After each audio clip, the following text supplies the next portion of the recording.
I won't share personal information with a fake mother. An unbelievable line escaped my son's wife's lips, leaving me speechless. Even when I asked, "Won't you regret this?" she replied mockingly, "No way." Well, there's nothing I can do. I'm not a weak woman who cowers at words. You've crossed the line, and you shouldn't have, I retorted firmly. My name is Maria, and I'm about to turn 60. I lost my husband and raised 2 children with all my might. Fortunately, my lifelong love for Japanese culture led me to pursue calligraphy.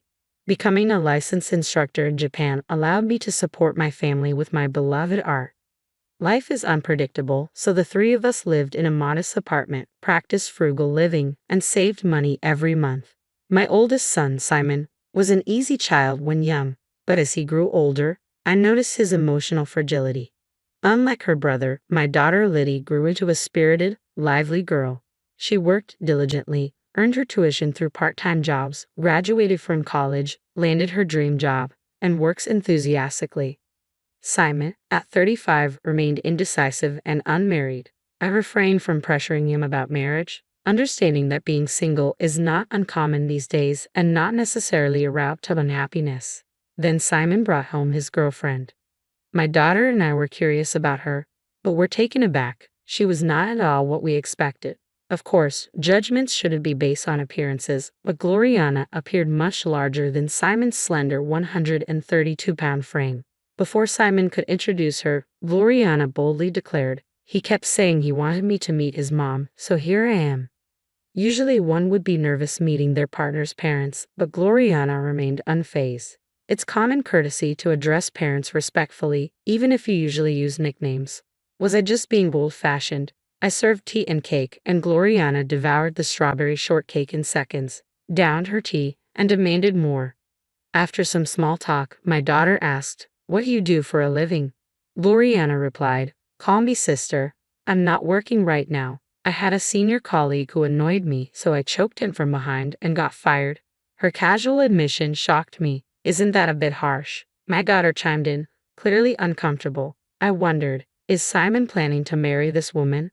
My red card was too harsh, don't you think? Gloriana retorted defensively. I was taken aback, realizing I needed to impart some basic workplace norms. Times may have changed, but there are laws against unjust dismissal. Violence in the workplace is serious and can lead to immediate termination. Gloriana glared at Simon with a challenging smile and playfully slapped his shoulder. "Hey," your mom took the side of my senior. "Aren't you going to say something?" My son looked troubled, but remained silent. I was concerned about the future. After that, Gloriana often visited our home to hang out. She would casually open our fridge, help herself to ice cream, drink cola, and munch on table snacks. My daughter and I were taken aback, but we hesitated to complain, fearing repercussions. Eventually, my son moved out and started living on his own with Gloriana, who insisted he live alone. Certainly, for her, living alone made it easier to see him than living with his family. One day, as I laid out a sheet of paper on the table and picked up my brush, my daughter asked, "What's this month's quote?" I used to write an inspiring quote every month and display it on the wall. This time, I wrote, "Be gentle as a spring breeze with people and fierce as a lion king against evil." Gloriana peeked over and exclaimed, "No way, that's really good. You could be a pro, Mom." My daughter shot Gloriana a disapproving look and retorted sharply, "She is a pro. Are you some kind of Japanese teacher or something? She's a calligrapher, you know, an instructor." I was proud of my daughter's eagerness to showcase that her mother was someone of significance. However, Gloriana didn't seem to pay much attention. I had to do a bit of calligraphy in elementary school for a cultural exchange, but I hated it, Gloriana continued, dismissing her own experience. The teachers were so nitpicky about the strokes. I felt like throwing ink on their heads. My handwriting's awful, so I should learn from Mom, right? I think my son meant it casually, but at that moment, Gloriana shot him a devilish, scary glare and scolded him in a low voice, "If you say something stupid again, a dropkick won't be enough." "Don't get so mad," I interjected, but Gloriana just laughed loudly, gazing at the ceiling while watching TV. To put it nicely, she was strong and robust. To put it bluntly, she lacked grace. She was unreasonable, rude, rough, and crude. I couldn't see her as a suitable wife for my son. I had half a mind to throw ink on her head. Gloriana was also overly familiar with my daughter, Liddy. "Liddy, you're so thin. Are you eating properly?" she remarked one day. "Gloriana, have you ever thought about dieting?" I was taken aback, but Gloriana continued with a smile. "How old is Liddy?" "I'm 28, she's 30. If you talk back to me like that, even though you're younger, I'll put you in a bulldogging headlock." "Bulldog?" "Yeah, people often say I look like a bulldog." "Are you picking a fight?" Gloriana may have meant it as humor, but neither my daughter nor I found it amusing. One day, I called Simon home alone, and the three of us had a serious talk. "Brother, I'll be clear. I am against your marriage to Gloriana," Liddy stated firmly. "If that's what this is about, I'm leaving. This is important. I thought I could trust anyone you brought home, Simon, but Gloriana is beyond unreasonable," I added. "That's not true. She has her good points, brother," Simon defended her. "You can't say anything to Gloriana, can you?" "It's pathetic," Liddy remarked bluntly. "If your girlfriend is rude to mom, you should warn her. Normally, you tell her to shut up. If she complains, you don't know Gloriana, so you can say that. If I tell her to shut up, I'll be in the hospital in 2 seconds." I believe that in a couple, if the woman is stronger than the man, it can be ideal. But Gloriana's strength is excessive. Marriage isn't just between two people. Both families become intertwined. I had planned to treat Simon's wife like my own child, but honestly, I have zero confidence in getting along with Gloriana. A heavy silence hung in the air until Simon suddenly stood up. "What is this? Everyone bad-mouthing Gloriana," he exclaimed. "Does everyone think that way? Even your friends?" "Yeah, they all say terrible things like that's not right and just criticize her," Simon continued defensively. I couldn't help but ponder if his friends might have a point. A marriage blessed by many, including family and friends, is desirable. I wanted my son to reconsider, but he staunchly defended Gloriana. "You don't even try to see her good side, you just badmouth her. I'm fed up." "We're not badmouthing her. Her parents are kind. They warmly welcome me whenever I visit, treat me to expensive steaks, and even took me to a 3-star Michelin restaurant." "Is that what you call kindness, brother?" Liddy interjected, equally astonished. Simon continued to vent. "Compared to her home, being here feels painful. If all we do is have depressing conversations like this, I won't come anymore." It seems Simon couldn't keep a secret from Gloriana. He had told her that my daughter and I were against the marriage. Suddenly, Gloriana stormed into the house with my son. I never imagined that both mother and daughter would criticize me. Gloriana retorted sharply. "You're not the ones getting married, so stop interfering." Her tone turned rough, revealing what seemed to be her true nature. Gloriana started to pick on Simon too, blaming him for not speaking up properly. When Gloriana began to berate my child, I finally yelled, "Stop it. People change when they meet someone of the opposite sex, sometimes for the better, sometimes for the worse. Did I make a mistake in raising my son? I don't recall spoiling him. The teenage and 20s are times for mental and physical training.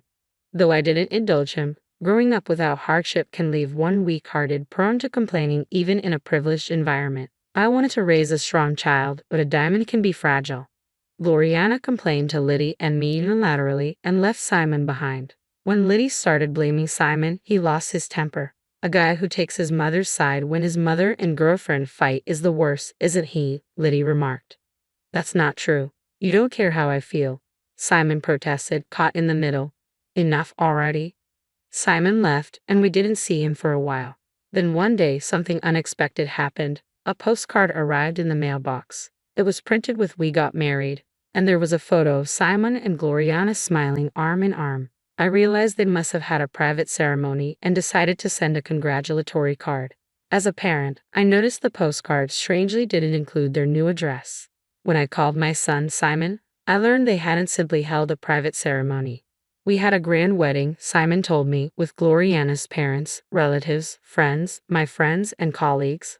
Weakness overtook me, and my knees trembled. "Do you realize what you've done?" I asked, trying to hold back my emotions. "If you're going to lecture me, I'll hang up," Simon warned. "But I'll tell you, we held the ceremony without inviting any relatives from the groom's side." I couldn't help but picture my relatives and feel a deep sadness. "I can't explain why we didn't invite them to Simon's wedding," I admitted. "And now, I can't face them anymore." "Did Gloriana's parents object, thinking it was too much?" I questioned, frustrated with the situation. An unreasonable child from unreasonable parents. Something inside me began to crumble. Then Gloriana grabbed the phone. Put your hand on your chest and think hard about why you weren't invited to the wedding, she instructed. But I'll accept the card. I want to bring wedding and moving gifts to your new home. Please tell me the address. Then, unexpectedly, an unbelievable line came from Gloriana's mouth. I won't give personal information to a fake mother. I was left speechless, my mind reeling. Even when I asked, "Are you sure you won't regret this?" she mocked me. No way. Well then, it can't be helped. I'm not a weak woman who will cower at being spoken to like this. Put my son on. If you're going to lecture, forget it. Put my son on now, I demanded loudly. Gloriana yelled back, don't act tough on the phone. If you yell again, I'll headbutt you. Hello, I finally managed, trying to keep my voice steady. I have something important to talk about. Please come home. I don't want to hear anything depressing. I'm here to give you a congratulatory card, I said to my son, feeling a deep sense of pity. Simon might get upset and leave if he has to face Liddy's rapid-fire words, I thought to myself, deciding to talk to him alone. I wanted Simon and Liddy to grow into strong-minded people, so I didn't indulge them or allow selfishness during their teenage and 20s, I explained. Enough with the old stories. Where's the gift? Simon interjected eagerly, changing the subject to money. Since your father worked hard, I managed to save most of the money I earned from calligraphy. Simon's eyes lit up as the conversation turned to money. I lived frugally and saved, planning to surprise you with a substantial sum when you got married, I continued. Simon's smile widened and he leaned forward. I saved $100,000 for you. My son's eyes widened in surprise. $100,000, he exclaimed with joy. But you did something unthinkable by holding a wedding without informing your real mother. In my view, that's something that should never happen, I said firmly. So, you're no longer my son, you're a stranger. It would be inappropriate to give such a large gift to a stranger, I declined. My son stood frozen, mouth open in shock for a few seconds, then burst into tears. What are you talking about, stranger? Give me the $100,000. My only child is my daughter, Liddy. Please leave, I said firmly, trying to hold back my emotions. Wait, Gloriana interrupted. She didn't want to invite you. You should only care about your new family. My firm tone and cold attitude left Simon flustered. The conversation is over. Please leave. Stop talking like that. Are you saying you're cutting ties between parent and child? Simon cried out in desperation. Holding a wedding without telling me means you've already cut those ties, doesn't it? No, I pleaded. No matter what, my husband said I wouldn't forgive him. It's always been like this. You always favored her. Simon ran out of the house in tears, screaming as I had feared. I moved from the apartment to a newly built house and enjoyed a peaceful life with Liddy, free from stress. However, one day when I returned from shopping, Simon was standing in front of the house. I'm surprised. Moving to such a nice house. It looks solid and earthquake resistant, he remarked casually. Did you follow me? I asked, taken aback. Please stop with the formalities. Give me the $100,000. It's not fair to favor only your sister, Simon demanded. I have nothing to say to a stranger like you. Please leave, I replied firmly. At that moment, Liddy arrived home. Brother, you brought this upon yourself. Reflect on it a little, not that I'll forgive you even if you do, she added coldly. You plan to take $200,000, including my share? You're 35 and still expecting money from your parents. Don't you get it? Liddy's words were harsh. I intervened, fearing Simon might explode. You chose this path. You chose your wife over your mother and sister. Holding a wedding in silence means just that, I pointed out as Simon hung his head, unable to argue. Suddenly, a taxi pulled up and Gloriana emerged, shouting, I wasn't invited, but here I am. I thought you were being manipulated by your toxic mother and sister, Gloriana accused, approaching Liddy and me like a machine gun. Moving without telling your family, that's unbelievable. Family. I turned to face Gloriana and Simon again. Who's talking about whose family? I asked, raising an eyebrow. Oh, now you're going there, Gloriana replied dramatically, turning as if addressing a crowd. You're talking to the wall, not me. You've watched too many movies, but I don't mind that kind of timing. You said it, you called me a fake mother, I retorted. So I have no intention of giving wedding or moving gifts to a fake son and a fake daughter. If you nitpick, I'll counter with a neck chop before a dragon screw, Gloriana threatened. Unable to hold back, I yelled, speak seriously when discussing important matters. I warned you about yelling, or are you less intelligent than a crow? Gloriana shot back. I'll call the police, I declared. The mention of the police seemed to unsettle Gloriana, but she persisted nonetheless. We'll take the $100,000. With that, Simon and Gloriana left. I was disappointed, not by their desire for the money, but by their lack of concern for family ties. In dramas, mothers often give in to emotion and hand over money to their children, but that would never benefit my son. If one strays from the right path, family should help. But if the entitled mindset isn't corrected, the same mistakes will be repeated. I was resolved not to give them a single dollar. I aimed to treat good citizens with the gentleness and freshness of a spring breeze, but against evil, a spring breeze won't protect those dear to me from enemies. I must face them like a lion. My policy is to respond sincerely to sincere people, but to respond with strength to arrogant ones. The boomerang effect is scary. Given her attitude, Gloriana may have hurt many people in her life. Simon informed me that Gloriana's parents seemed to be on the brink of divorce, but he added, it's none of our business. Gloriana's father, who seems to be my age, had an affair with a woman 20 years younger, a female employee with whom he had an inappropriate relationship for years. It seems his wife found out. During a marital fight, Gloriana and her father argued, and he ended up in the hospital after she struck him. I was surprised. Simon's previous words were not a metaphor. She really did hit him. One night, Simon came crying to me. Please, I apologize for everything so far. Please help me. Despite it being night, Simon raised his voice. Family helps each other when in trouble, right? Your voice is loud. It's a nuisance to the neighbors, I reminded him. Sure enough, a neighbor was looking out the window. Reluctantly, I let Simon in. Simon continued, Gloriana and my father were arguing, and when my father slapped Gloriana, she unbelievably countered with a German suplex. A German? You wouldn't think Gloriana could do such a vivid bridge with that body, I remarked, surprised.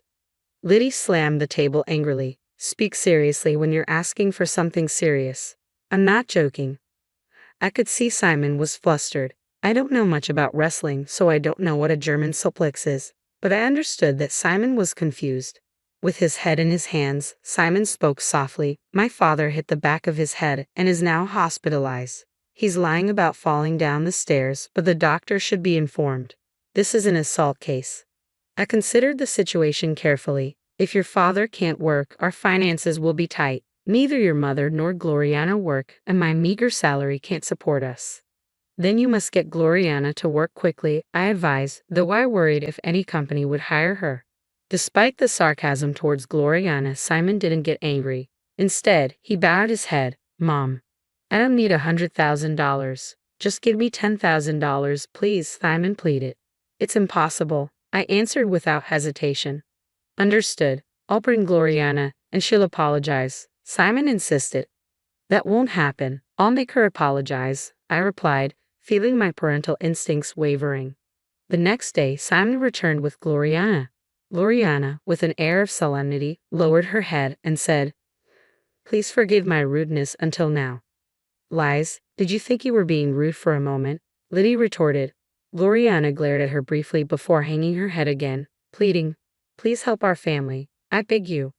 I refuse, I answered firmly, watching Simon's face pale.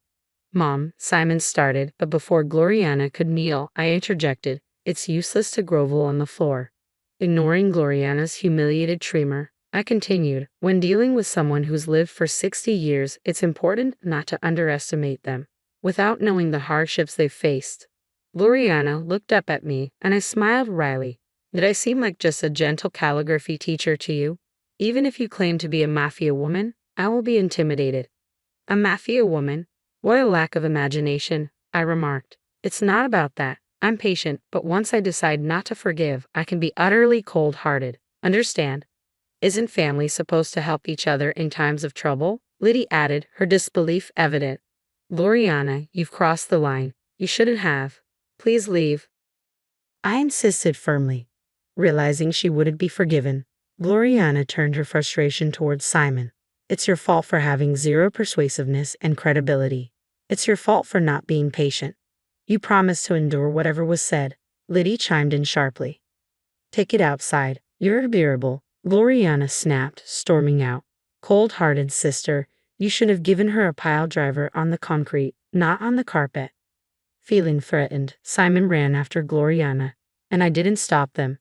Despite hearing my son's screams from outside, I ignored them. Eventually, Simon divorced Gloriana, and Gloriana's parents also divorced, a family torn apart. My heart ached. If I laughed at others' tragedies, I wouldn't escape the boomerang effect. Simon visited the house again, but I spoke to him at the entrance and didn't let him in. This is hard to say, but can I live here with you? Simon asked. It's impossible, I responded immediately, knowing that indulging him now would be meaningless. After that, I heard nothing from Simon. Days passed like a storm, but now both Liddy and I enjoyed clear skies every day. One day, Liddy mentioned she would bring her current boyfriend over. I felt a pang of anxiety. If her boyfriend turned out to be another rude and unreasonable man, I would feel it was fate. However, the young man my daughter brought was sensible and decent, and I breathed a sigh of relief.